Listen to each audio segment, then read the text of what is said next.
Audio Jungle.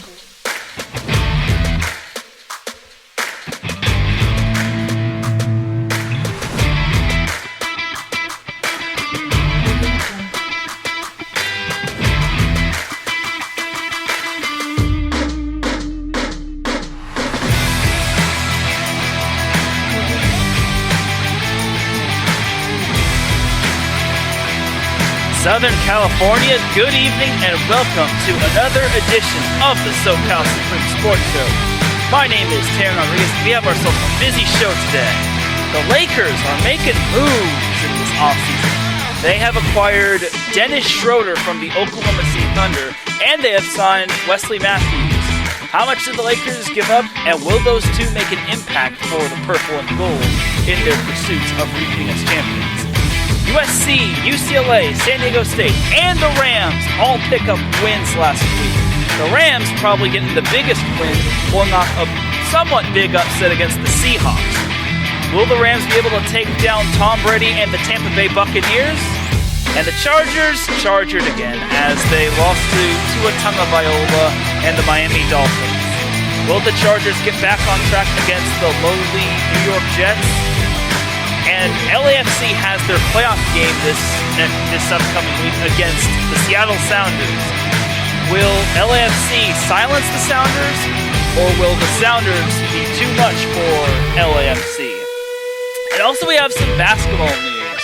One team is being put on hold in Southern California while UCLA's men's basketball schedule has come out, along with USC's.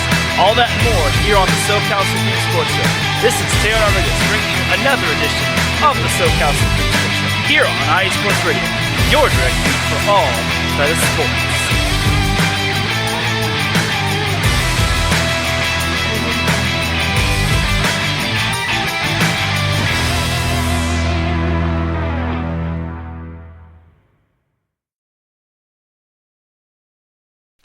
And welcome all to another edition of the SoCal Supreme Sports Show. Thank you all for tuning in on this beautiful Friday evening.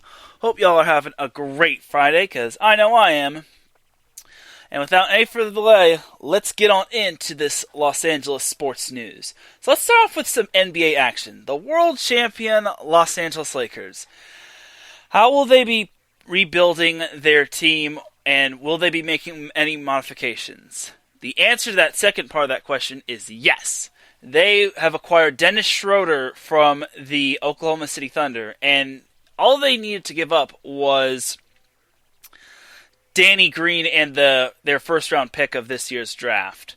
And that's it.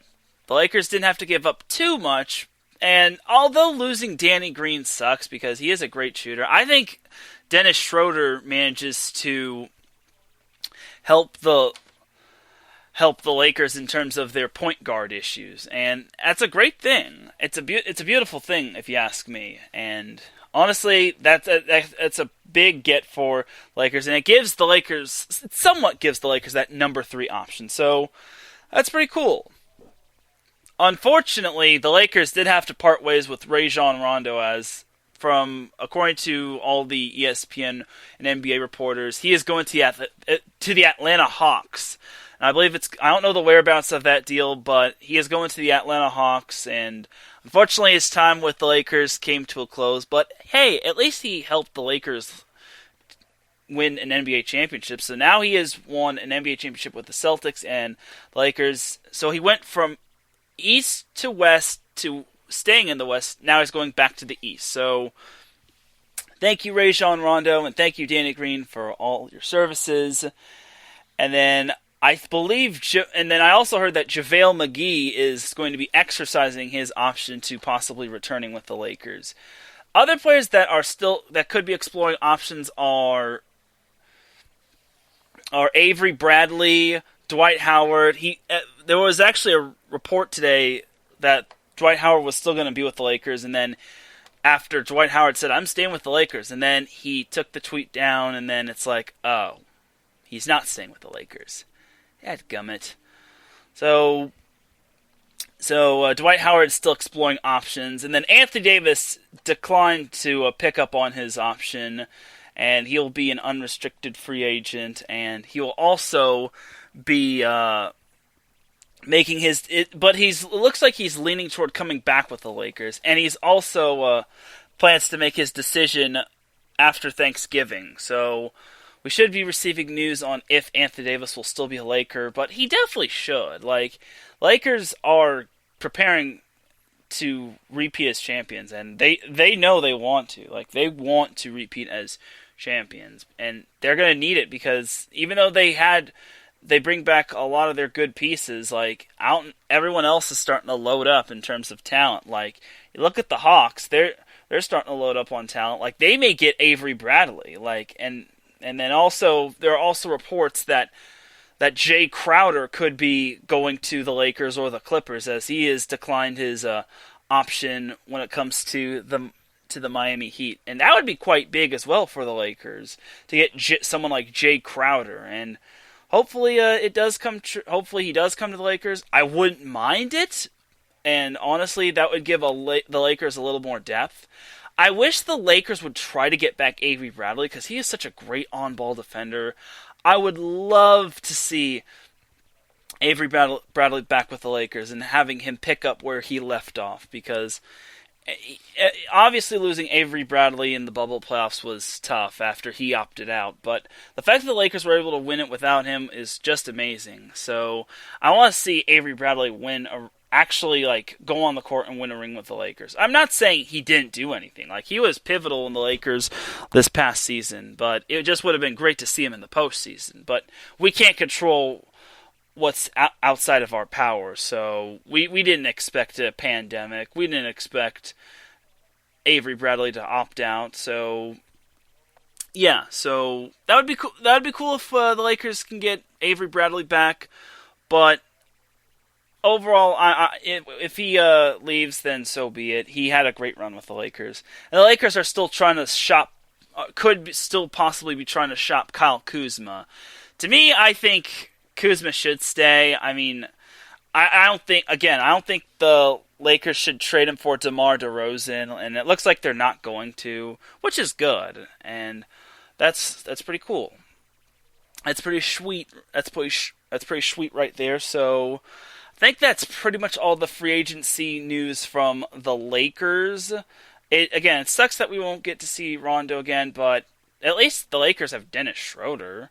And then I don't know what the Lakers are going to do in terms of big men. Like, could they bring back JaVale McGee? Would they bring back Dwight Howard? I mean, it's looking like they'll most likely get JaVale McGee back. So if that's the case, then okay, that's okay. But I think Anthony Davis would. I think having JaVale McGee would probably take a little pressure off of Anthony Davis playing the 5. So we'll see. We'll see. And then I think the Clippers made some free agent signings as well. And I think they brought back one player. They did make some moves in the draft. They did get the Nets' 19th pick, so that's pretty cool. Unfortunately, I don't have my phone on me, but that's all right. And yeah. So other than that, I think that's pretty much it for the Lakers and Clippers news. In terms of the NBA draft, there are quite a few players that from Southern California that went into the NBA draft. First and foremost, Onyeka Okongwu was from USC, was drafted by the Atlanta Hawks, so he's actually going to a team that's rebuilding and starting to reload, which is really cool. They already have Trae Young, so good. Congrats to Big O, which is what people call him, because Onyeka Okongwu was probably most likely hard to pronounce. I mean, I like to see Big O with USC a little bit longer, but unfortunately, he's got to blossom and flourish in the NBA. He is built for the NBA. And also what's unique about Big O is that he's not only a USC product, he's also a Southern California product, having graduated from Chino Hills High School. And he was a part of that 35-0 Chino Hills team that just demolished everyone, which had Lonzo Ball, LaMelo Ball, and a couple others as well. So, and LiAngelo Ball, who is in the G League. So overall, that Chino Hills team was good. One game I obviously will remember was how they spanked Mater Dei, 102-54. Yes, I am not kidding you. Chino Hills walloped Mater Dei 102 points to 54, 5-4. It was quite unbelievable. I'm like, holy crud. And like, it's not every day that a Gary McKnight coached Mater Dei team gets played with a running clock. Like, normally Mater Dei is the one that's forcing the running clock on the opposing team, but the shoe was on the other foot, and sadly, Chino Hills, who was coached by Steve Bake at the time, basically just brought the hammer. That team was basically unstoppable. I think they won like 90 plus games. I want to say it's like 91 or 90-ish games, but that Chino Hills team from 2000 and I think it was like 2016 or 17. The team that won 35 games was freaking legit. I think that team right there has to go down as one of the best teams from Southern California. And then you could also make like the argument from like Mater Dei's 2013 team with Stanley Johnson and all that. So shout out to Larry B, who popped in the chat room saying SoCal. Yes, Larry. And I was talking a little Laker action, so the Lakers did get Dennis Schroder, and they got Wesley Matthews and all that. So, and Larry B says legendary, and yeah, and I believe he was referring to Chino Hills, and yes, I agree. Like, no team wanted the smoke from Chino Hills, and then it went from Chino Hills to Mater Dei for a little bit, and then Bishop Montgomery, and not to jump back to high school basketball, but the power went from Chino Hills to Mater Dei when their players were eligible, because I think for most of the season, Mater Dei's players were ineligible. It was Bull that was ineligible. And then in the finals, where Mater Dei actually made the finals, they lost to Bishop Montgomery, which that team was pretty impressive as well. I think it was the team I think it was in 2018, I want to say. And then 2019, Mater Dei won the Open Division Championship. No, 2018 was when they won the championship. 2017 was when Bishop Montgomery won the championship. 2019 was won by Sierra Canyon, and yes, this is basketball I'm talking about. Sorry, high school basketball.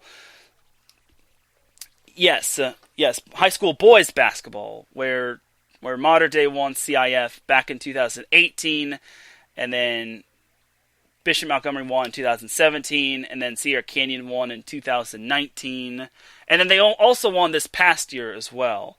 So overall, it's been a kind of a power shift in terms of high school basketball in Southern California.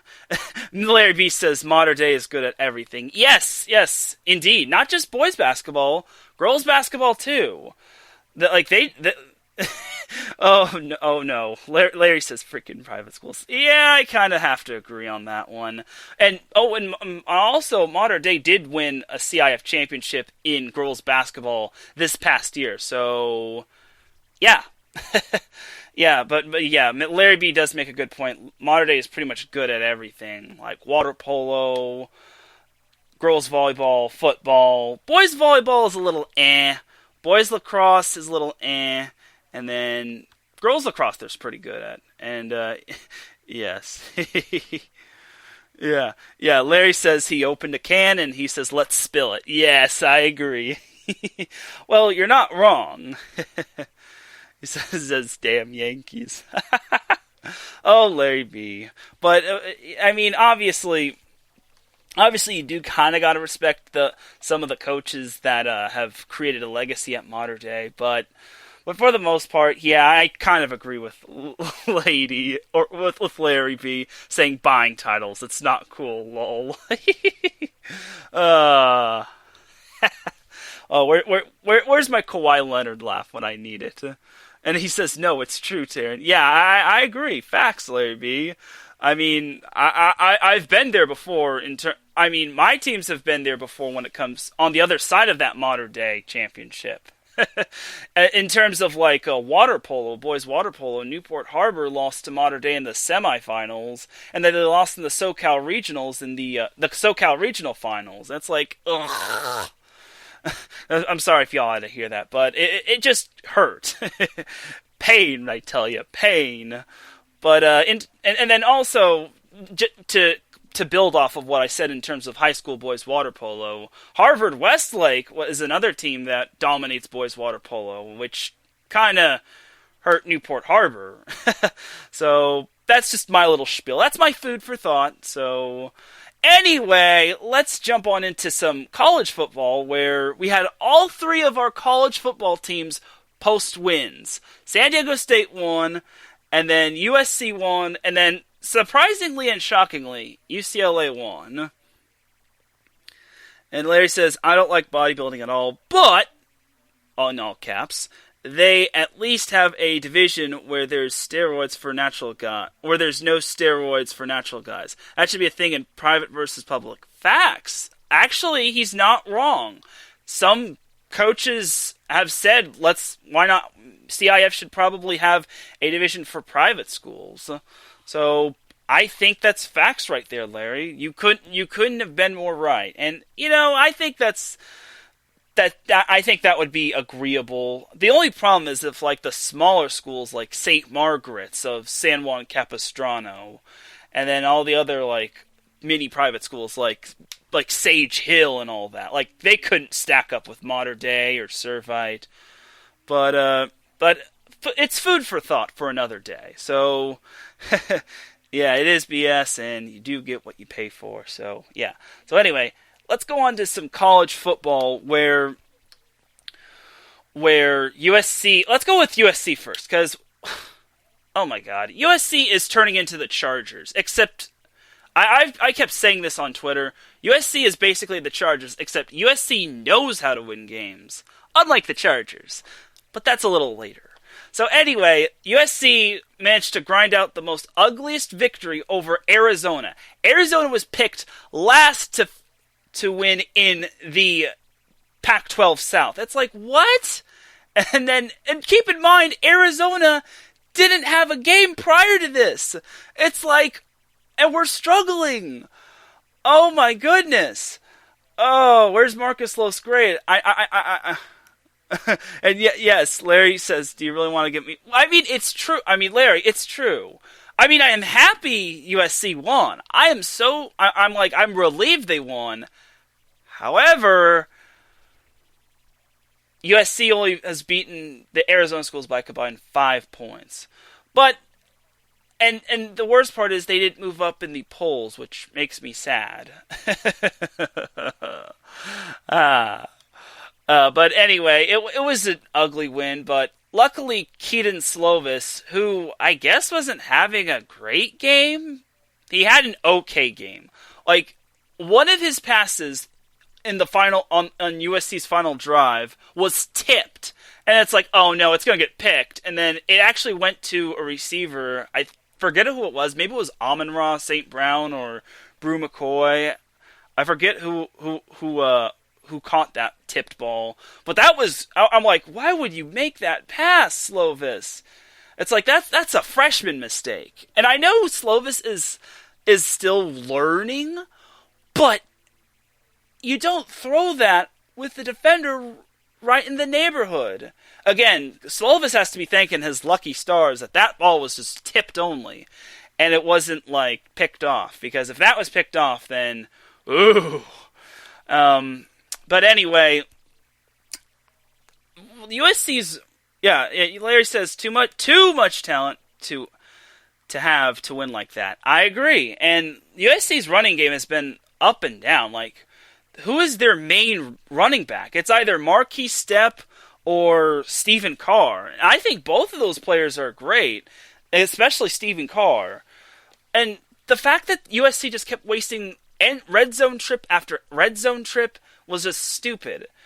I remember in the game, Keaton Slovis had I don't know how many yards it was, but I think it was 40 or 50, a 50-yard pass to Amon-Ra St. Brown, and then they got to within the 10, and then it's okay, USC's just going to score right here. And then I think they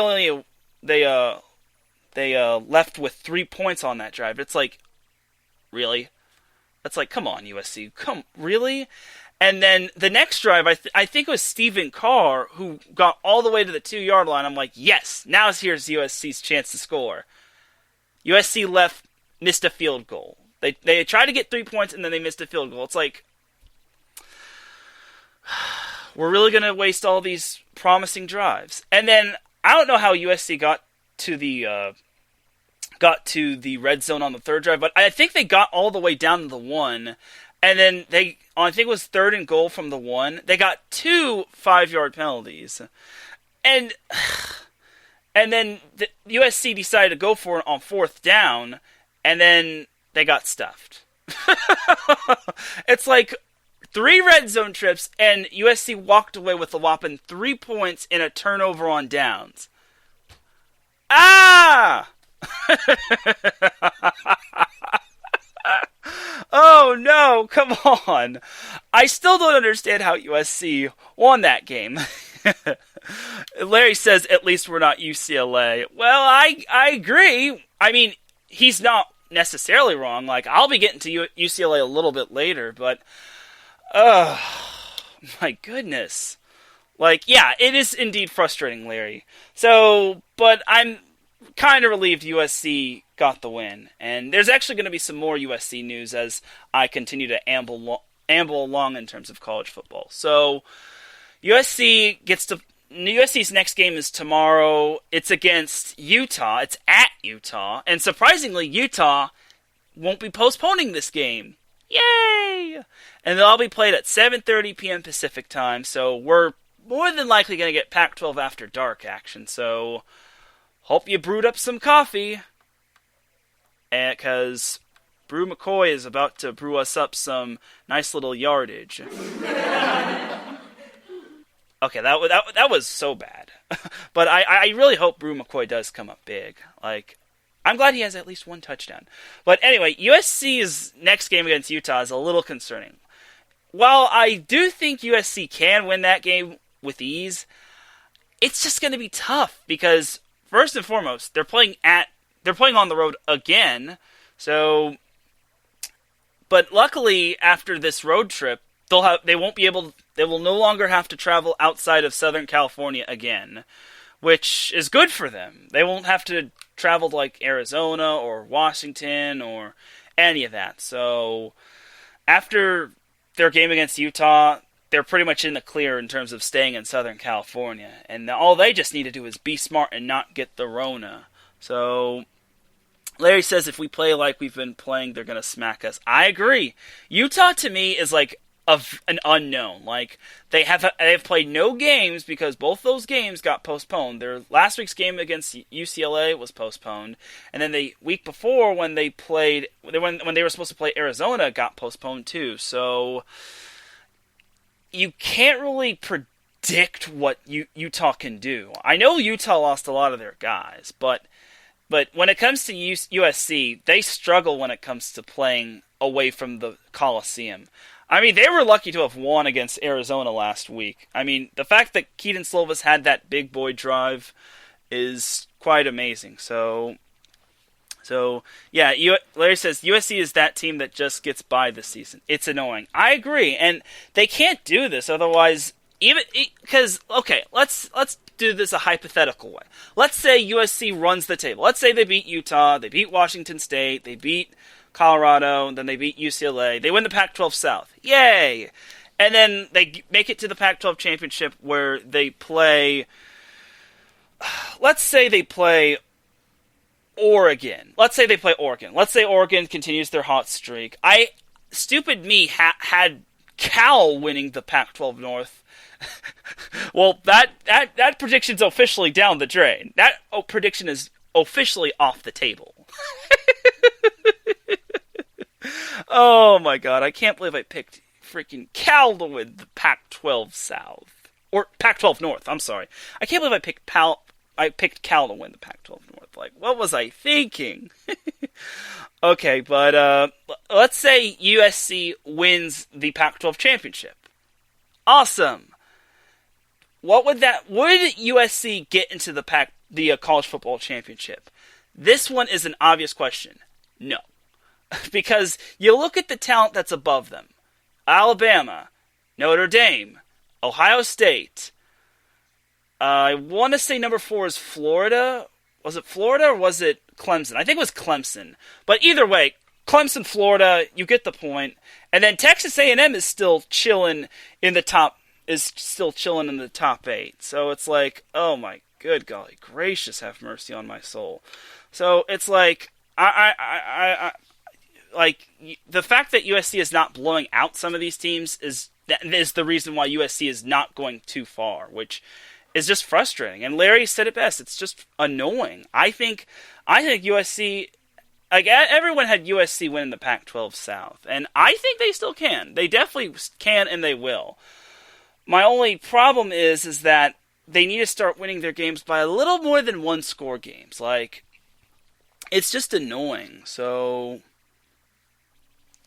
we'll see what happens in terms of USC. I hope they could, like, start turning it around. I mean, they're not losing, but they need to start winning by more. Like, I know wins are wins, but I don't know, man. This isn't like the NFL. I know USC can beat Arizona by way more than 4 points. So we'll see. We'll see how it goes.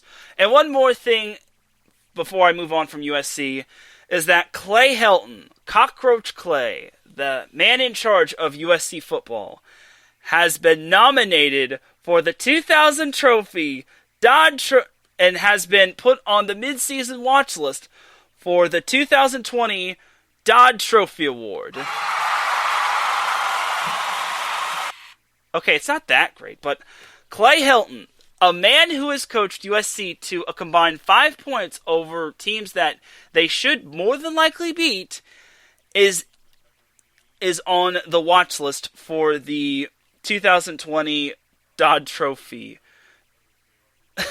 I didn't know how to feel about that. Like, I'm happy for Clay, but at the same time, why does he deserve it? Like, USC barely beat Arizona. And then Arizona State, they just pulled that one off by the hair on their chins. And Clay Helton doesn't have a beard. Why is he getting nominated? Why is he on the watch list for this trophy? Like, it's like, at this point, if he wins that trophy, he's going to get an extension from Mike Bond. And it's game over. He's probably going to get a lifetime extension. And I can just see it now. Wherever this award ceremony takes place, the winner of the 2020... Larry says how. Yes, I agree. I can see it now. The trophy ceremony for the 2020 Dodd Trophy. The winner of the 2020 Dodd Trophy is, opens letter, Clay Helton of USC. And then every USC fan's going to be like, no! And then it's basically going... I agree, Larry. But I'm not saying it will happen, Larry. But it would just be happening that if Clay were to somehow win the award, every USC fan would be groaning and be like, "Oh my God, he won the award!" And then it would be as worse as when the Jets drafted a kicker in the second round. Oh, that would not be fun, honestly. It would just be painful.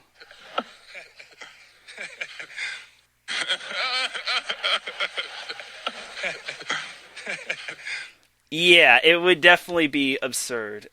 Yeah, but it's things like, who is the committee that nominated Clay? Chip Kelly did this, didn't he? Chip Kelly must have stuffed the nominees filled with Clay Helton just to tick off USC fans. That's kind of alright. But let's move on from USC. But I'll make my prediction for USC Utah. I think USC will get by Utah. It's going to be an ugly game, but I think they're going to conquer the Utah Demons. And USC is going to beat Utah, let's say 31-24. That seems like a respectable game. It's going to be another one-score game, but I think USC will pull out the victory. But it's going to be an ugly one, and USC fans are probably going to be on pins and needles and drinking lots of their Dunkin' Donuts coffee. So, Yeah.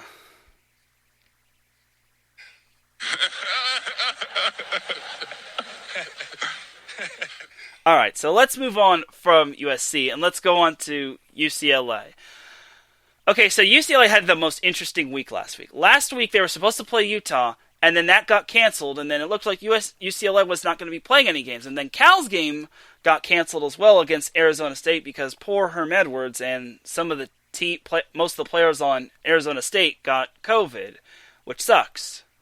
I really feel bad for them. So then Cal and UCLA had the idea, hey, let's play against one another. How about it? And then it's like, sure. So instead of playing on Saturday, however, they decided to play on Sunday. NFL Sunday. So, and last week, if you all remember, I picked Cal to beat UCLA. Oh, God, was I wrong. Oh my God. UCLA spanked Cal. I think it was like 34-10. Yeah, it's pretty much 34-10. Like, I go and check the score, and then it's like, okay, well, Cal's, like, I think what I remember is that Cal intercepted one of DTR's passes, and then it's like, okay, well, it looks like, well, actually, no. Cal blocked a punt from UCLA. That eventually turned into a field goal, and then they eventually intercepted DTR, Dorian Thompson-Robinson, and then they punted it back, and then it was just the struggle to get points on the board for Cal. It's like, what are you doing, Cal? And Chase Garbers was not himself. He looked like the Chase Garbers in his freshman year. Like, I couldn't believe how bad he was against the Bruins. So UCLA, I have to give it up to UCLA though. They brought their A game against the Cal Golden Bears, and they stomped on them. I mean, I feel USC could probably beat Cal, but that would be a little bit more ugly. But regardless, UCLA put on a great show, and they dominated. Like, in all honesty, I was looking back at that along with 3 and Out on Sunday. So, yeah. And speaking of which, you should definitely check out Larry Beast's show, 3 and Out, every week. It has some prime-time face-offs, so you definitely don't want to miss that. So, anyway, back to UCLA Cal. So, yeah, DTR just was amazing. So, DTR was amazing, and Chase Garbers did not look like himself. I guess you could also blame that on the fact that Cal didn't have a game last week, but I say, no. I don't want you to make excuses. There's no such thing as excuses. Like, UCLA lost a couple weeks ago to Colorado. Like, you would think they'd be reeling after losing a game in which they had 4 turnovers. But instead, Cal decided to lay an egg on Sunday. Maybe they forgot they were playing on Sunday. I don't know. So, UCLA is 1-1 on the season. Their next game is tomorrow. It is against Oregon. It's at Oregon. And it's a 12:30 p.m. start time. I think their game was slated for later. I think that was supposed to be a 7 p.m. start time, but they changed it. So, here's the thing about for UCLA, though. They have traveled to Oregon. However, I don't know the status of Dorian Thompson-Robinson, or DTR as most people call him. Which, I don't know if he's going to be playing tomorrow. Like, there are murmurs saying that DTR is a possible no-go, and according to the Daily Bruin, DTR may not play because of COVID-19 concerns. So, Chip Kelly might be holding him back. So, this one's going to be tough for UCLA to win. Even if they have DTR, Oregon is a good team. I called Oregon's game last week against Washington State. That Tyler Show guy is a beast. Like, I thought Oregon was going to be a little inexperienced, but Show, man, it was show time, and he showed out against Washington State. And keep in mind, Oregon struggled against Washington State. I think they had like 4 turnovers, and they trailed 19-7, and then they pretty much found a way to come back late in the second quarter, and then they pretty much just held Washington State in check offensively. And that's quite surprising because I thought Washington State was a little better than that. But I guess not. So, honestly, I don't want to be too hard on UCLA because it's tough to imagine. It's tough to put high expectations on UCLA since everyone is saying they're going to finish near the bottom of the Pac-12 South. But to me, I think this one is going to be out of UCLA's reach, especially without DTR. And I don't know, man. Like, I just don't think UCLA has the dogs that, or in terms of animal, they don't have the Bruins like they would have in the past. Oregon is that team that doesn't rebuild; they reload, and sure enough, they did. The only negative for Oregon is that they lost Justin Flo for the rest of the season. I think he had like a torn ACL or something. Either way, he is lost for the season, and I feel bad for Justin Flo. That dude is a Upland product. He came from Southern California, and Justin Flo was actually thinking of coming to USC, but he chose Oregon, which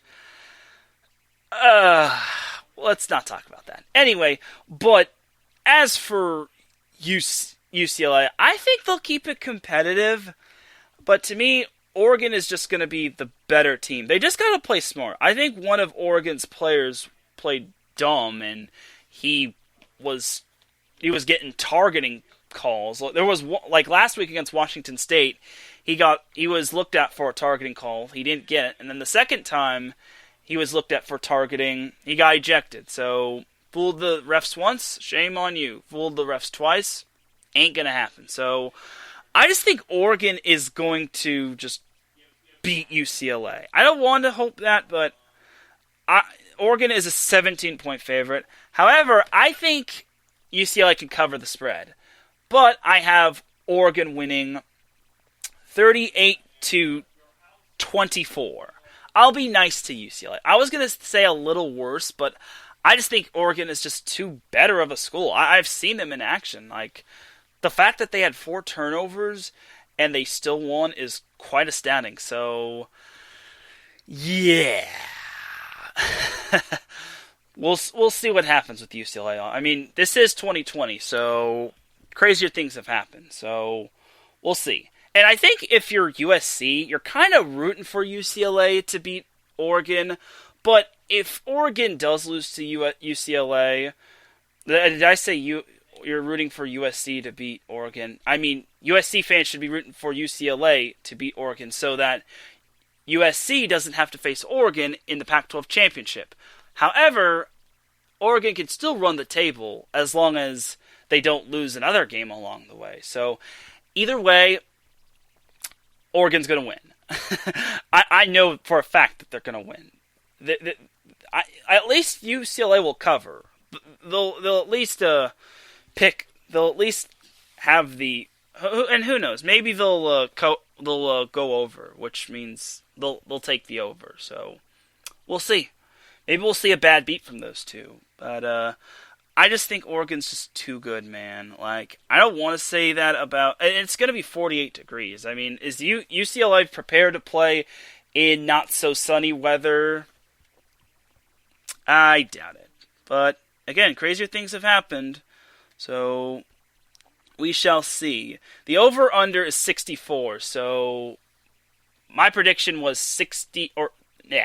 My prediction was 38-24, so I have the under, so cool. Alright, so that's that for UCLA football. I'll probably post an update on DTR. It's a 12:30 start, so if any, and I don't think DTR even traveled with the team. There was no whereabouts of Dorian Thompson-Robinson. So if UCLA doesn't have DTR as their quarterback, they will have to go with either Chase Artopois, Chase Griffin, Blake Kirshner, or Parker McQuarrie? And the worst part about that is that all four of those players that I mentioned are freshmen. So UCLA is going to have to work with a freshman quarterback if they don't have DTR. But if they have DTR, they may have a chance.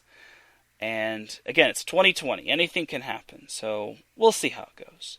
All right, so now let's move on from UCLA, and let's move on to San Diego State. Oh boy, San Diego State. They got back into the win column all right, and they did so in a big way. They thumped Hawaii. I thought this was going to be a little bit closer, considering Hawaii did play New Mexico tough. But then again, I realized, oh wait, New Mexico stinks. Why was this even close between Hawaii and New Mexico? Not that I'm trying to be mean to New Mexico, but I thought Hawaii would have just thrashed them. Either way, San Diego State gave Hawaii a schlacken, winning by a final score of, I want to say it was a lot to 34-10. So they basically imitated UCLA and won 34-10. And at one point, San Diego State led 28-3, and then someone on Twitter was like, "Oh no, not 28-3." It's like, really? You had to bring up a 28-3 reference. It's like, come on. San Diego is known for choking, but not San Diego State. I mean, come on. Hawaii struggled to beat New Mexico. Or was it New Mexico State? Either way, they struggled to beat New Mexico. You cannot compare San Diego State to the Atlanta Falcons or the Los Angeles Chargers. No. Like, that's where you cross the line there, buddy. Okay, so San Diego State just thrashed Hawaii 34-10. Greg Bell had 19 carries, 160 yards, 2 rushing touchdowns. And I get so annoyed with San Diego State's passing stats. Like, they hardly pass the ball at all. Carson Baker was 4 for 13. He had 30 yards of passing, 0 TDs, and 2 interceptions for a whopping quarterback rating of 4.2. Oh my goodness! San Diego State, you need a quarterback. I know their strategy is running with the ball, like when they had Rashad Penny and whatnot. But you can't have a quarterback with that passing rating. And I'm not even going to read receiving. Like, it doesn't matter about receiving. Like, their highest receiver had 14 yards. But then again, San Diego State just jumped out to an early lead, and they didn't really need to pass the ball a whole lot. So, yeah. Alright, so San Diego State improves to 3-1 as their next game is Saturday against Nevada. That's going to be on CBS, and San Diego State's actually a 1.5 favorite over Nevada. So, and then they're actually projected to win this one. So I don't know. Hold on a minute. Let me get back real quick. Okay, sorry about that. So San Diego State is still in that unpredictable, uncharted waters. They have to run the table. If they lose one more game along the way, they're sunk. They cannot win the Mountain West Conference West because, like I said a couple weeks ago, that loss to San Jose State really hurt them. Now they're behind the 8 ball, and they have to run the table. And then at the same time, San Diego State needs help from some of its conference mates, as now they need other teams to take down San Jose State. And San Jose State's game against Fresno State got canceled, but I think San Jose State would have thrashed Fresno State, if I'm being totally honest. As for San Jose State, they play Boise State next Saturday, then they play Hawaii the week after, and then they play Nevada in the final week. So San Jose State, I could see Boise State beating San Jose State, and then I could see San Jose State beating Hawaii based on how Hawaii played the past 2 weeks, and then Nevada's kind of the unknown. Like, I don't know if Nevada can beat San Jose State. Like, to me, I think they can. The good. like the possible scenario for San Diego State if they want to win their division in the Mountain West Conference is that they have to run the table. They got to win out their remaining conference games, and then they need San Jose State to lose twice along the way. They need to lose to Boise State, and then which is most likely they're going to be their stiffest competition, and then San Jose State has to lose to Nevada, which I could also see them losing to. Nevada's pretty good, honestly. But to me, San Diego State needs to do its part, and they need to run the table, and then they got to win this week. Otherwise, there won't be any Mountain West Championship, which would be sad face. Derp. But to me, this one's kind of tough. Like, Nevada is 4-0, which is cool and all, but they just barely beat New Mexico 27-20, which is like, you really struggled to beat New Mexico? Dude. I mean, nothing against New Mexico. I'm not trying to hate on New Mexico, but I will say this. I think they could have won that a little bit wider of a margin. And then they also struggled to beat Wyoming as well in week 1. And no, I don't want to hear people saying, well, that's just week 1. It doesn't matter. No, I don't want to hear any excuses. Like, Nevada's actually one of the favorites to win the Mountain West Conference West. I don't want to hear that. So, like, if they didn't want to lose, if they didn't want to be in that position, they should have played a little bit better. That's just my take. So, San Diego State really needs to come out swinging. Greg Bell needs to basically just run all over this team's defense. Like, I don't know. I haven't seen Nevada play, and for good reason, because I always focus on USC and UCLA. But the fact that Nevada struggled to put away New Mexico, and they struggled to beat Wyoming is kind of concerning. So to me, I think San Diego State can win this game.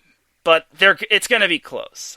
I think they're gonna pull a Chargers and win, and they're going to be in a one-score game. However, I could see San Diego State winning, just like USC would in one-score games, and I could see them beating Nevada. Let's say I'll say they win 31-28.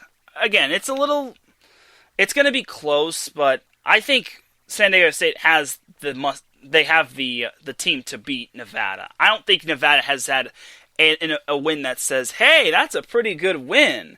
Because, let's be honest, their win over UNLV is not impressive. UNLV is winless on the season. So don't even say, but Teran, they beat Nevada, but they beat UNLV in their rivalry game. No. And then Utah State also was winless as well. So, Nevada to me has no standout wins.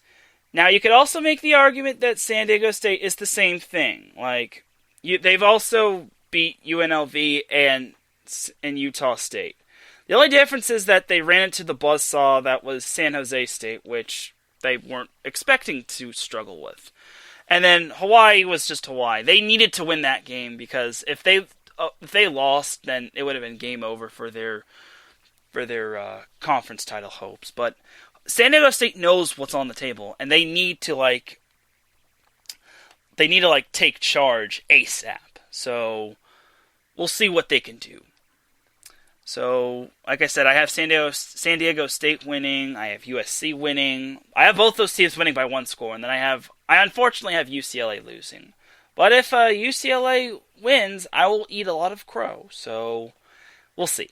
All right, so that's pretty much it for college football. Let's jump over to the NFL. Then let's take ourselves a little breaky break. So I'm gonna get this over with. Let's go. Let's try to go quick and dirty when it comes to the Chargers and Rams. Simply put, the Chargers were outmatched against the Dolphins. The Dolphins just came guns a-blazing. The Chargers' first drive ended in a 3-and-out, and then they had to punt. Their punt got blocked, and it got put on the 1-yard line. That's all we need to know. come on. I'm actually supposed to put some thought into this. Gosh dang it. Okay, the Chargers just played from behind most of the game, and they just were no match for the Dolphins. Justin Herbert had 3 touchdowns. He had 2 rushing touchdowns, or he had 1 rushing touchdown and 2 passing touchdowns, which is nice and all. But I will also say this: he wasn't at his best, but he wasn't at his worst. I mean, the yards that he had obviously weren't as big as most people wanted it to be. But to me, I think he was okay. Like, the fact that he had to play a big boy defense such as Miami, it just showed that he had himself a rough day at the office, which it's understandable, and we can't ultimately fault him for that. So he did make history, however. He became the first rookie in NFL history to throw at least 2 touchdown passes in 6 straight games, which is actually quite nice. I was concerned that he wasn't going to get that, considering he hadn't thrown a touchdown pass in the first half. And I'm like, I don't know if he's going to get that. He's going to make history. But then he was able to get I think it was a 3-yard passing touchdown to Hunter Henry. And then he got a garbage time touchdown to Keenan Allen, which eventually helped to make history. The second touchdown to Keenan Allen was a little close because it looked like the defender stripped the ball away from him, and then that went out of bounds, and that was in the end zone, which could have been a touchback, and that could have wiped that touchdown away. So thank goodness there wasn't a whole lot of definitive evidence to overturn that call. So so it's just another small victory for the Chargers. But to me, I want bigger victories. I want the Chargers to actually win a few games. Like, the Chargers, just like USC, they have too much talent on that team to be 2-8. Or was it 2-7? I think they're 2-7. Either way, they only have 2 wins, and those 2 wins aren't really 2 impressive teams. They were to the Bengals and the Jaguars. That's it. They should have at least 5 wins, if not maybe 6.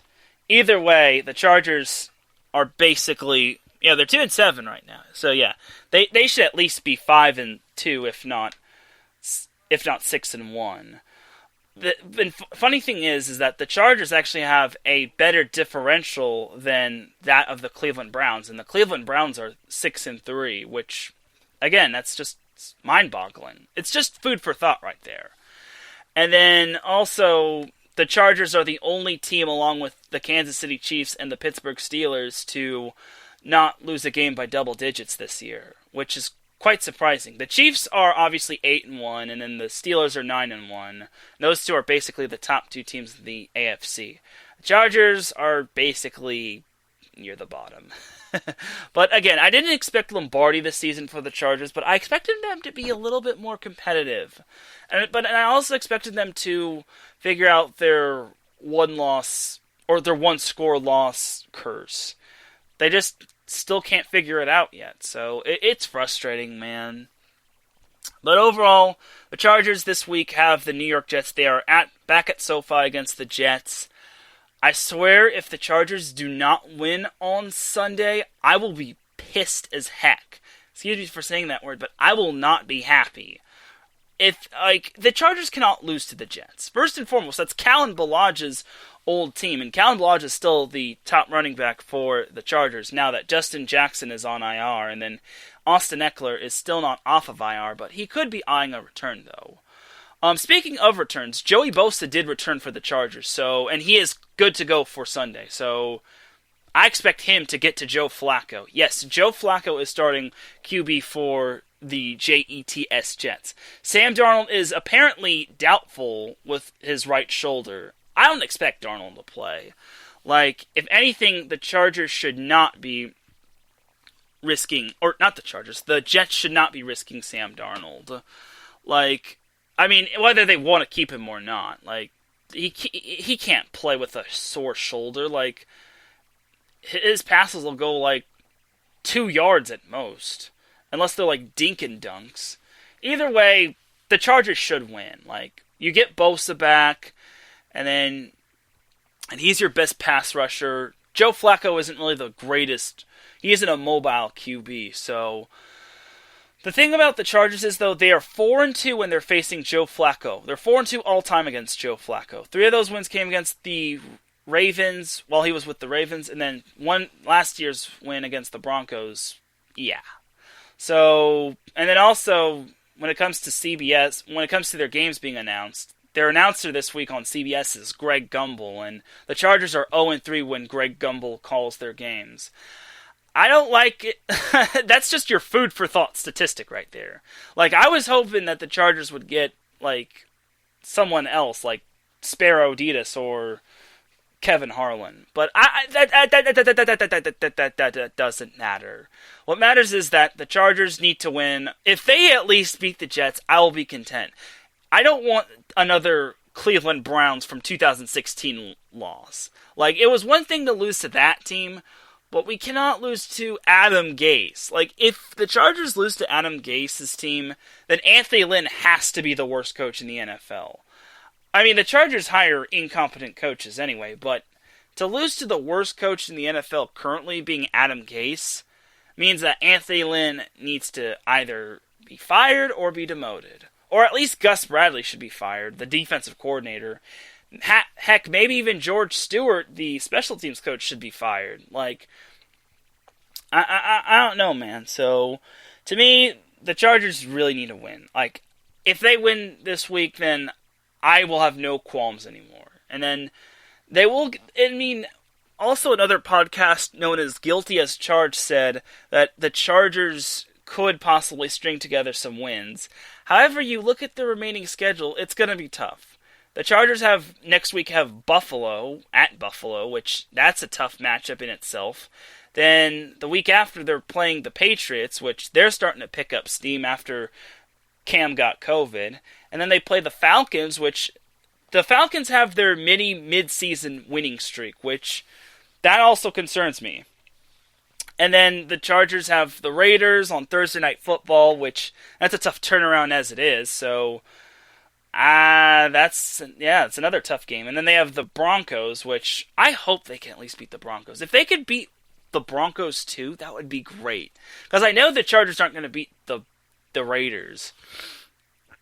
They'll play them close, but that'll be it. And then the Chargers close out the season at Kansas City, which the Chiefs are obviously going to be tough. I don't care what anyone says about that first game against the Chiefs. Like, that was just fluky. I think Kansas City was lulled into a false sense of security, and they didn't know what to expect from Justin Herbert. So, either way, the Chargers have their work cut out for them. If they somehow go 9-7, I will have newfound respect for the Chargers, and I will say maybe they should keep Anthony Lynn, at least until maybe the offseason. But even if the Chargers do go 9-7, they still have to have the others, like, fall. Like, when it comes to the wild card, the Chargers have to compete with the Raiders, the Colts, the Cleveland Browns, the Tennessee Titans, depending on who wins their division between the Colts and the Titans, the Baltimore Ravens, who, once again, that's another team to watch for, and then the Miami Dolphins. So, even if the Chargers go 9-7, it's no guarantee they'll make the postseason, because those teams that I mentioned, the Dolphins, the Raiders, the Colts/Titans, the Ravens, the Browns, that's going to be tough. Like, there's going to be a couple teams that finish above 500 and fail to make the postseason. And it's going to be tough for the Chargers. So, if anything, I just want the Chargers to just get through this week and beat the Jets. Please, please, Chargers. But at least they'll have Joey Bosa back. They'll have Bosa, they'll have Melvin Ingram, who has been slightly disappointing this year. I don't even think he's gotten a sack this year, which, again, that's just a disappointment. But I think with Bosa back, it would definitely help the Chargers tenfold, because losing a guy like Bosa really hurts your team. Like, Bosa is a game changer, so we'll see. All right, now let's move on to some LA Rams action, as after this we'll take ourselves a quick little breaky break. Okay, the LA Rams pulled off a big win over the Seattle Seahawks, which is awesome! Currently, the LA Rams are a half a game behind the Seattle Seahawks because the Seahawks won last night against the Arizona Cardinals. It's pick your poison for the Rams. Either they lose either they're behind the Cardinals or they're behind the Seahawks. It's just food for thought. Alright, but overall that defense was really strong against Seattle. I mean, Seattle's defense was putrid, but the Rams defense really shut down Russell Wilson and especially DK Metcalf. Like, Jalen Ramsey had himself a game. He did an amazing job covering DK Metcalf. And, he obviously didn't have his best game, as he was basically a non-factor. It was probably his worst game since the first time when the Cardinals and the Seahawks played. So, overall, I was very impressed by the Rams. I really thought that the Rams were going to lose because the Seahawks are a better team. But again, the Seahawks' defense is just basically the equivalent of wet cardboard. And the Rams' defense came to play. And I believe this last week marked the first time since I want to say maybe 2013 or 2016 that Russell Wilson was held without a touchdown, whether it was in the air or on the ground. Either way, it was still an impressive feat. So this week, the Rams play on Monday Night Football again, and they get to play the Tampa Bay Buccaneers, which is awesome. So Tampa Bay is a really good team this year. Tampa Bay is so much better, and obviously they have Tom Brady. There's no denying that. They have Ronald Jones at running back along with Leonard Fournette, and they also have Chris Godwin, who came back from finger surgery, Mike Evans, who is just a freaking warrior, the newly signed Antonio Brown, who has yet to get a Buccaneers touchdown. And then they also have Scotty Miller, who is a good slot receiver. He was supposed to be the wide receiver 3 before Brown came along. So now he's just there. But he's still a good receiver nonetheless. And then they have Rob Gronkowski, who is... And then Christian Brait as well, but I think they just want to roll with Rob Gronkowski. So to me, that offense is stacked. And the defense is pretty stacked as well. I want to say the Bucs have Roby Coleman on the team. I forget his full name, but that defense is just as good as the offense. Which is scary because the game is actually at Tampa Bay, by the way. So the Rams are basically having their work cut out quite a bit. Yeah, and they also have Ndamukong Suh, who basically was the one that sealed the Rams' loss last year. So, yeah. And they also have Jason Pierre-Paul, too. So they also have to deal with that too. And then Tristan Wirfs has been great on the offensive line. So to me, yeah, they don't have Roby Coleman. I think he's on the Saints, I want to say. Either way, that's the Buccaneers. That's some of the players to watch for on the Bucs. So in terms of the Rams, it's a tough one. Like, the Rams to me have a great team. They have Aaron Donald. They have Jalen Ramsey. They have that one player from the Bears whose name I'm blanking on. They have Jordan Fuller. Leonard Floyd, that's his name. He came from the Bears and he has done great guns. And then the list goes on. I believe they also have Micah Kaiser starting. But yeah, Jalen Ramsey will be playing Pick Your Poison. Will he be covering Antonio Brown, Godwin, or Evans? And that's kind of the tough thing about the Bucs. Like, when it comes to the Bucs, it's basically pick your poison on who your best corner wants to cover. Either way, it's going to be a tough uphill match for the Rams.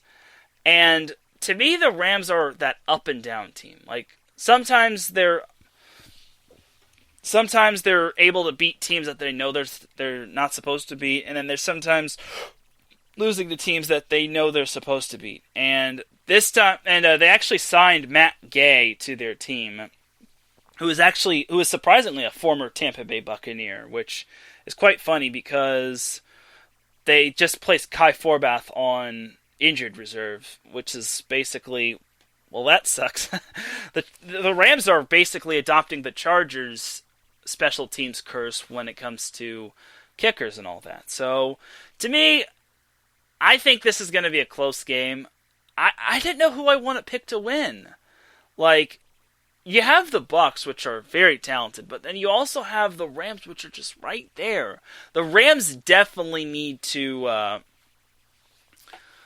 win this game, because if they don't, then winning the NFC West will get tougher, because they'll be a full game back of Seattle, which kind of puts them in a tough situation. And again, the schedule gets tougher for the Rams going forward. I want to say their next game is against the 49ers. It's against the 49ers, which that's still a good team. And then they play the Cards, then the Patriots, which that's a Thursday night game. The Jets is kind of their only breather game. And then the Seahawks and the Cards close out their season. So overall, the Rams are in a tight spot, but I don't know. This is kind of one of those I'm going to go bold moments. I'm actually going to pick the Rams to win. Some people have picked the Bucs. Most people are leaning toward the Bucs, but I'm actually going to lean a little toward the Rams, and I'm going to say the Rams win 27-24. Matt Gay hits the game-winning field goal against his old team, and then Bruce Arians kicks and screams on the ground like he's a little kid who got his lollipop taken away by his mommy.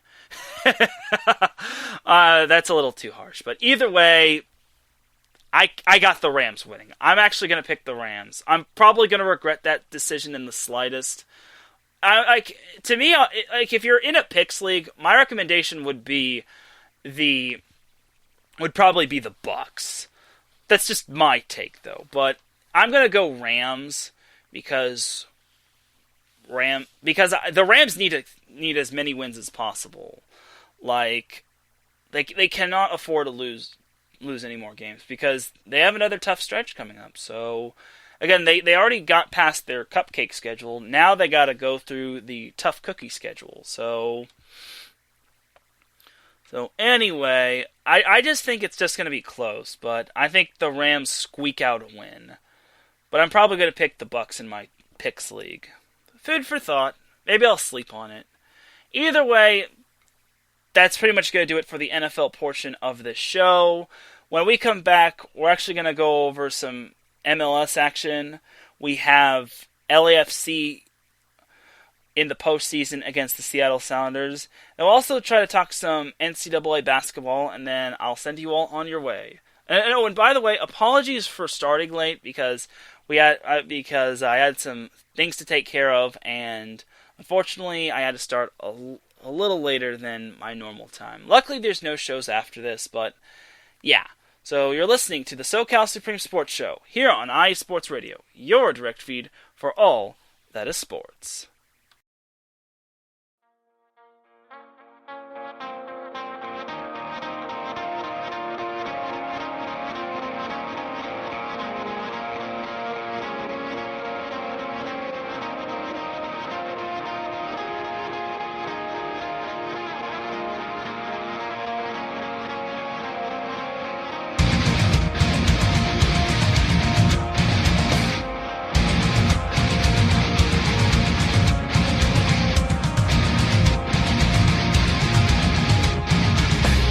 Hey sports fans, do you like wine? Well, we've got the show for you. This is Let's Wine About Sports, a show where we talk about wine and sports simultaneously. From the classic Cabernet Sauvignon all the way down to the grapes that you've never even heard of before. Oh yeah, we cover it all. And we'll talk about a little bit of sports as well. Football, hockey, collegiate, women's sports, it doesn't matter. We're going to talk about it all, and we're going to whine about it all. So join me Monday at 8 p.m. on IU Sports Radio, your direct feed for all that is sports.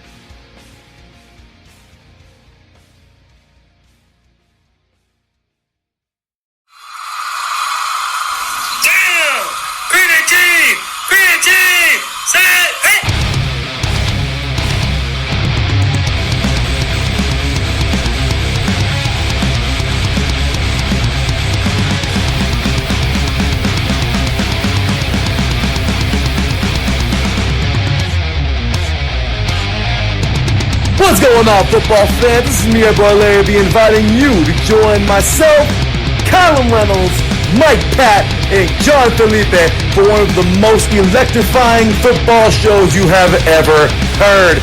3 and Out, right here at IU Sports Radio. Recap of the week before, a preview of what's to come, and of course, 3 hardcore head-to-head prime-time face-offs each week. You don't want to miss it.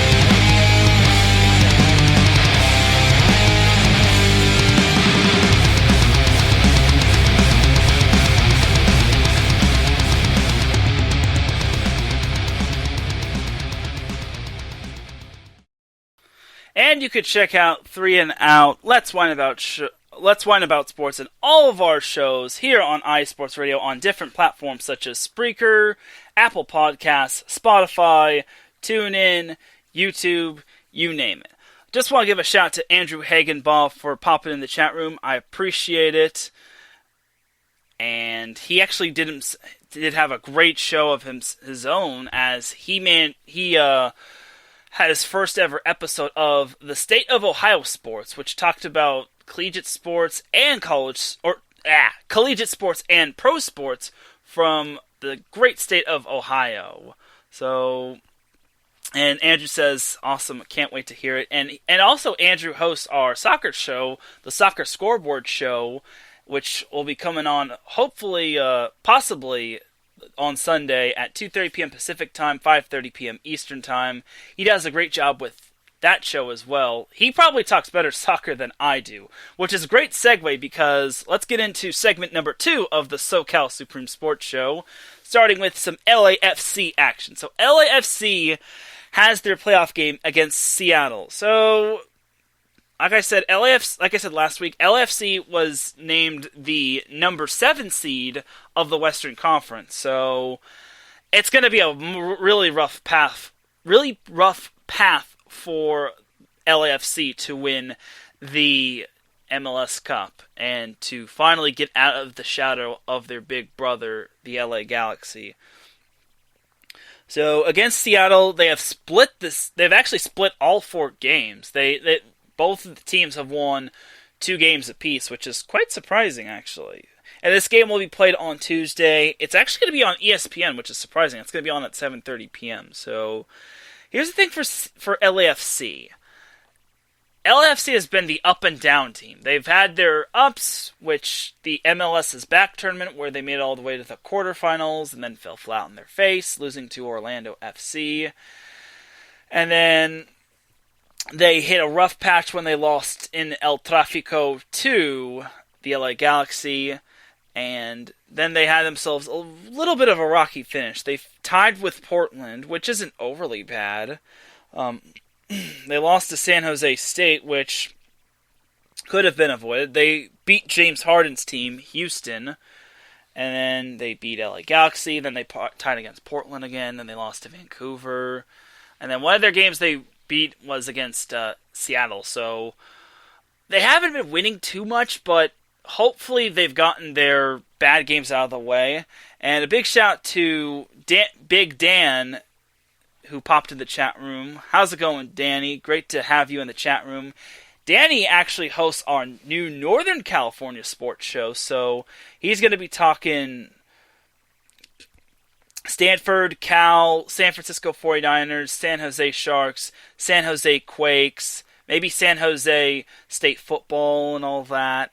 He's basically going to be talking all the NorCal sports, so that's cool, and it's really awesome. So I can't wait to tune into that. That's going to be on every Tuesday at 6 p.m. Pacific time, meaning it's going to be after set point. Which, for those that don't know, set point will be going from 5 p.m. Pacific time to 6 p.m. Pacific time. So yeah, just gotta get that out of the way. So back to LAFC. Okay, so it's tough to really pick between the Sounders and LAFC. You have one point where Seattle is obviously the better team. They're the number 2 seed for a reason. And then LAFC is probably the most dangerous 7th seed in all of MLS. And Andrew says now all of California sports is covered. Indeed. And it's no problem, Dan. We're happy to have you on part of the iSports Radio family, and we're happy to have a Northern California show. So I'm definitely excited to check that out, and it's going to be a great time. So yeah, so back to some LAFC action. It's tough to really pick to really feel out LAFC because LAFC is kind of that frisky team. Sometimes they beat teams that they're not supposed to beat, but sometimes they lose to teams that they are supposed to beat. With the exception of Portland, which they tied, but now ties are obsolete in the postseason, which they go to penalty kicks. So I've been pondering this a whole lot. It's like LAFC has the offense. My only concern for them is kind of their defense. I mean, their goalie play has just been a little Like, they obviously gave up 3 goals against San Jose in a 3-2 loss in their second-to-last game. And then they just couldn't put up any more goals against Portland. So, to me, it's really tough to pick between LAFC. I think LAFC, on one hand, is an experienced playoff team. But then you also have Seattle, who is just as experienced.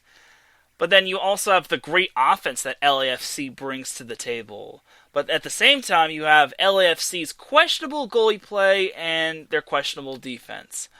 So it's just random food for thought. But anyway, to me, I said last week that LAFC was going to lose in penalty kicks.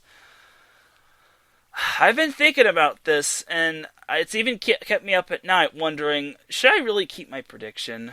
And should I really keep my prediction, or should I just scrap it? And then, after thinking long and hard about this one, as much as I am more Galaxy, I'm gonna change my prediction from last week, and I'm gonna pick LAFC to win this one. I think LAFC gets the victory against Seattle. I think they stun Seattle. It's gonna be the stunner in Seattle. I could just see the headline. LAFC stuns Seattle in a shootout, or maybe a part of, or if anything, it'll be a close game. I think it'll just be a close game. And Andrew says he has LAFC winning, and Seattle is the less complete team. That's kind of what I was thinking as well. That's kind of what has me swaying LAFC. And you know what? I'm gonna pick LAFC to win it, and I'm gonna pick them to win 3-2. I was going to pick 2-1, but that's kind of too generic. I think they'll win 3-2, because they have too much firepower. They have a lot of talent on that team, such as Carlos Vela, and then they have Mark Anthony Kaye, and then they have Bradley Wright Phillips, the comeback player of the year, which was awesome sauce. Again, their only concern is the goalie play between Kenneth Vermeer, Pablo Cisniega, and Philip Ihimadu. Either way, I think they were mainly going with Cisniega, who's been quietly awesome, who's been quietly good. He hasn't been great, but But we'll see. I think LAFC it will win. And Andrew says he could see a 3-2 ET win. Yeah, that would probably be in extra time because I don't think 90 minutes can decide it between LAFC's strong offense and then the Sounders' overall solid gameplay. I wouldn't call them great, but it's not bad.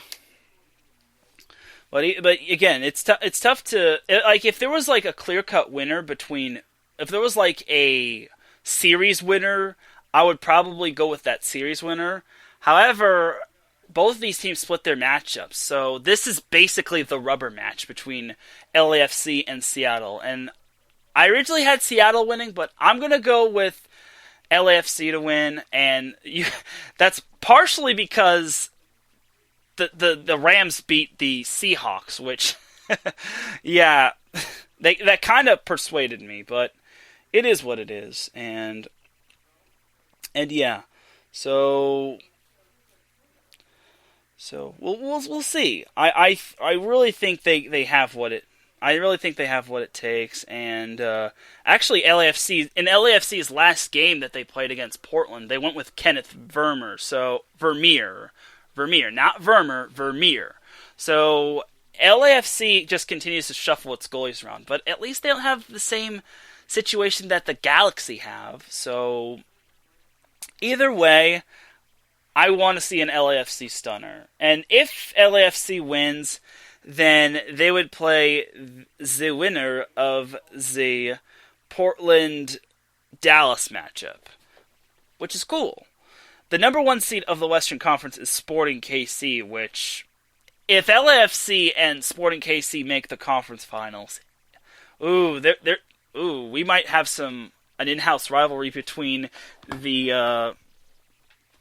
We might have ourselves an in-house rivalry between the Kansas City Shuffle and this show. And Andrew says he'll be going over the game more on Sunday. Yeah, and like I said, Andrew probably can talk circles of soccer around me. And you definitely should check out the Soccer Scoreboard show hosted by Andrew Hagenbaugh. And he'll probably break down most of the playoffs as well. So definitely do check that out. And just to conclude on the Western Conference, Sporting KC is the number 1 seed, Seattle is the 2 seed, Portland is the 3 seed, Minnesota is the 4 seed, Colorado is the 5 seed, Dallas is the 6 seed, LAFC is the 7th seed, and then San Jose is the 8th seed. It'd be really funny to see San Jose upset Sporting KC. Oh, the laughs that would be had. But you never know. But if you're looking for more MLS playoff breakdown, definitely do check out the Soccer Scoreboard show. So I think that's going to do it for the soccer portion. And if I had to pick the player to hit the game-winning goal, I'd have to say Bradley Wright Phillips. Either him or Diego Vela, who has just been dynamite all season long. So we'll see. So. And Andrew says, I would love the rivalry between your show and the Kansas City Shuffle. I agree. I would love that too. I mean, we obviously have that with the Chargers and the Chiefs, and why not take it to another level?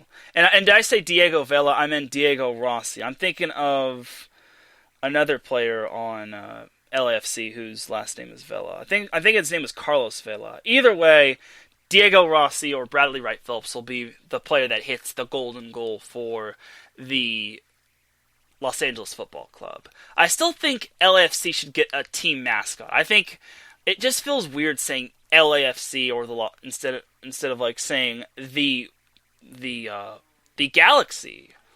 Just my 2 cents, just my food for thought. So yeah. All right, so there's actually some college basketball news in terms of college basketball. University of San Diego's men's basketball team has actually been put on hold because a COVID outbreak broke out within their school, and then I think some of the men's basketball players got got got COVID. So it really sucks because because it sucks that a program such as University of San Diego got the coronavirus. And again, it just goes. This kind of is the reason why California is in purple and instead of like in orange or red, and it really sucks because I thought that all of Orange County or Southern California was going to be back to possibly back to getting in the swing of things, but I guess not. So it really sucks, but that's kind of how it is. But hopefully we do get to see some University of San Diego football, or not University of San Diego football, University of San Diego men's basketball. Speaking of which, USD's men's basketball team will open their season against UCLA, which is really cool. So, and the entire Pac-12 schedule has come out, which is really cool and quite awesome. I really think that I'm actually just going to pull up their schedule right here and now because why not? And I know they are going to open their season at San Diego State, where they'll play the Aztecs in their season opener. So the University of San Diego, or UCLA's men's basketball schedule has been released. They start their season away at San Diego State, and then on Friday they play at Pepperdine at San Diego State in that little San Diego State showcase. Unfortunately, it's not open to the public, which really sucks, but it is what it is. And then UCLA, in their second game, in their home opener, plays a familiar team that I'm familiar with. A familiar team that I'm familiar with. Great redundancy, Teran. Anyway, UCLA, in their home opener, plays Long Beach State. I am so looking forward to that game. It's on a Monday, but I'm really looking forward to that. It sucks because Long Beach State, it's not going to be at Long Beach State, and I would have gladly covered it, but it is what it is. So that's what it is. And then in terms of non-league games, UCLA closes out at home against Seattle. It's going to be at Pauley Pavilion, so that'll be fun. Surprisingly, UCLA opens up Pac-12 play against Cal on Sunday, December 6th. Then they play University of San Diego on December 9th, which is a Wednesday, and they play Marquette the day after. Then they play Kentucky, and then they play Oregon, which I don't know why they are playing just 2 Pac-12 games. Maybe the schedule's not fully out that yet. Derp. But either way, that's pretty much it for UCLA's men's basketball schedule. For Long Beach State, now that I talk about their schedule's actually been released. Their season opener is at UCLA, which is November 30th, which is a Monday, and then they play at Loyola Marymount later on the week, which is fun because that's another Southern California team. So definitely looking forward to the Loyola Marymount Long Beach State game. Long Beach State's home opener will be Sunday at home against Seattle University. Then they go Then they go up to NorCal to play San Francisco on December 10th, and then on Saturday they play at Cal Baptist. Ooh, that's another Southern California team. And you want to know what's even better? That is the alma mater of Larry B. Unfortunately, Larry B's not in the chat room, and unfortunately, it's not going to be at the Pyramid. I am grinding my teeth. I'm just kidding. It really sucks because I would have liked to have covered it. There's probably not going to be fans at that game anyway, so. Anyway, looking more at Long Beach State's schedule, they close out non-conference play at San Diego on December 22nd. Then they open up conference play against UC Riverside. That's going to be at UC Riverside in a 2-game series. Then they are at home against Cal State Bakersfield. Then they're at Cal State Long Beach afterward. Then they're at home against Northridge. And they're at home against UC San Diego. Then they are at UC Santa Barbara. Then they are away again at UC Davis. Then they return home against Cal Poly. Then they are at Hawaii, and then they close out the regular season at UC Irvine. You can find out more about the schedule on the Long Beach State Athletics website. So that's some good stuff right there. One last thing I actually want to close out with before I send you all on your way is USC's men's basketball team, and they actually had some news of their own because they actually released their schedule. They open up their season at home against Cal Baptist. Then they play Montana 2 days after. Then they play in the Legends Classic in the Mohegan Sun. Then they play UC Irvine on December 8th. Then they open up Pac-12 play against Stanford. Then they play San Francisco. Then they are at Oregon State December 20th. Then they are at home again on December 23rd against Texas Southern. But that's not the big news right there. What the big news for USC's men's basketball team is that Drew Peterson has been declared eligible immediately, which is absolutely amazing, and I am really happy for him. And he was also happy to be eligible immediately as well. So that was some great stuff right there. I was happy for him, and I'll be talking more about college basketball when the season rolls around, and pretty much when football season is pretty much put to bed. Like with all the football that's going on, and with everything that's been going on in the world, like I'll probably be talking more about college basketball like sometime down the road. Right now is not it's not really the best time, but I just want to get you all into the college basketball spirit. But anyway, that's going to pretty much do it for tonight's show. I actually went past 90 minutes, which, again, that's kind of on me because I started a little later, but it is what it is. I can't control what the outside world wants to throw at me. But either way, thank you all for tuning in. I appreciate everyone that tuned in. I appreciate Danny, Andrew, and Larry B for popping in the chat room. If you're listening to this on the live call, I definitely appreciate it. If you are listening to this on the replay in advance, I definitely appreciate it.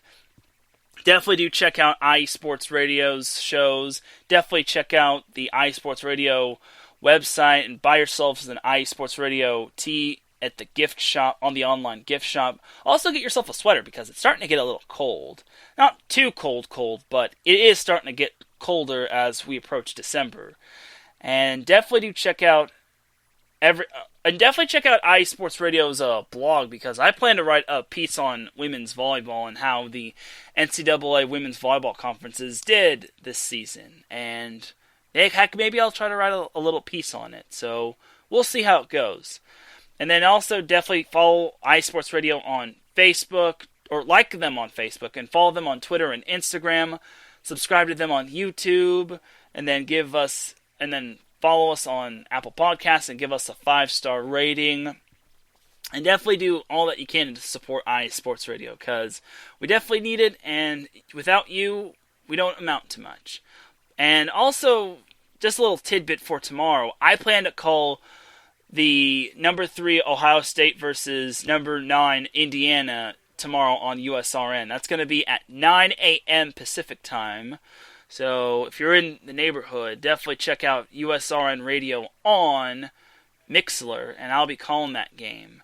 And then also to add, Seth Eves is calling the USC-Utah college football game as well. So definitely do check that out as well. And that's going to be a fun time too. So without any further delay, let's get on out of here, because it is way past my dinner time. You catch my drift? So once again, thank you all for tuning in to the SoCal Supreme Sports Show. It really means a lot. I really am happy. I'm happy to continue to do this. We just completed episode 20. I am 1/5 of the way to the century mark, which is just some food for thought. Just a little added tidbit right there. But I think it's time to get on out here and I get myself some grub. I am starving. So for everyone here at iSports Radio, this is Teran Rodriguez signing off. Have a great rest of the weekend. I shall see you tomorrow for the live call of Ohio State, Indiana. Have a great night. Remember, SoCal is for SoCal. Good night, everybody.